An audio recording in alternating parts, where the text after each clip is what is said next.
Hi, my name is Brian Schimmel with Brentwood Construction and Remodeling in Orlando, Florida, and I'd like to thank you for taking the time to view Part 2, the design process, in the three-part video series that we're producing to help homeowners who are considering remodeling their home. Before you view Part 2, I would like to recommend to view Part 1, how to choose your remodeling contractor. And if you'd like to learn more about our company, you can visit our website at www.BrentwoodCR.com, and I would like to invite you to become a fan on Facebook, where we can be found under the name Brentwood Construction and Remodeling. Now for Part 2, the design process. Regardless of the size of your project, your contractor should be diligent in ensuring that all of your design requirements are met, or they need to introduce you to a team of design professionals who can ensure they'll be met. Home designers and architects are responsible for the initial and the overall project design. Sometimes, as we do, your contractor will offer in-house design services. When a contractor offers in-house design services, they're called a design-build contractor, and they're responsible for working with you to develop the design and then ultimately building the design. If your contractor is not a design-build contractor, then a third-party home designer or architect must be hired. Either model works fine, but I'm a big proponent of the design-build model because I see more attention being paid to the client's budget. The design costs are usually less, the design time is less, and any finger pointing during construction is eliminated.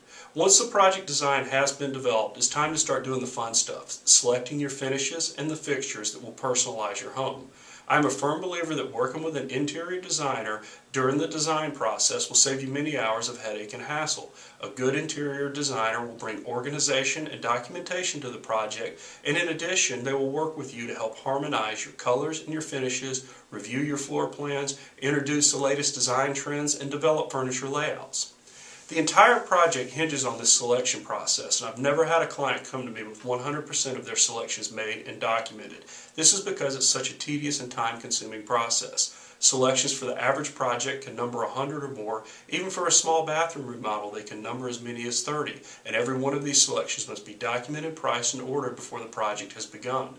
As I said, all the selections need to be documented. We document ours on what we call the color sheet. And the color sheet is a single source for all selections for the owner, the contractor, the designer, and any trade that will be working on the project.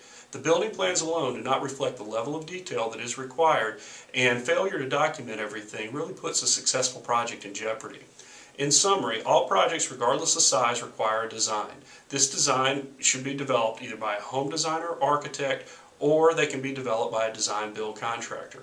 Once the design is developed, either the homeowner or the interior designer must select and document all the finishes and fixtures. Selections must be made prior to the start of the project, and they need to be priced and incorporated into the final construction documents. The selection process is time-consuming, but it ultimately defines the success or the failure of the project. Thank you for viewing Part 2, and please, if you've not done so, take the time to view Part 1 and then Part 3 in this series. If you have any questions, you can visit our website at www.BrentwoodCR.com and feel free to contact us with any questions. Thank you for viewing.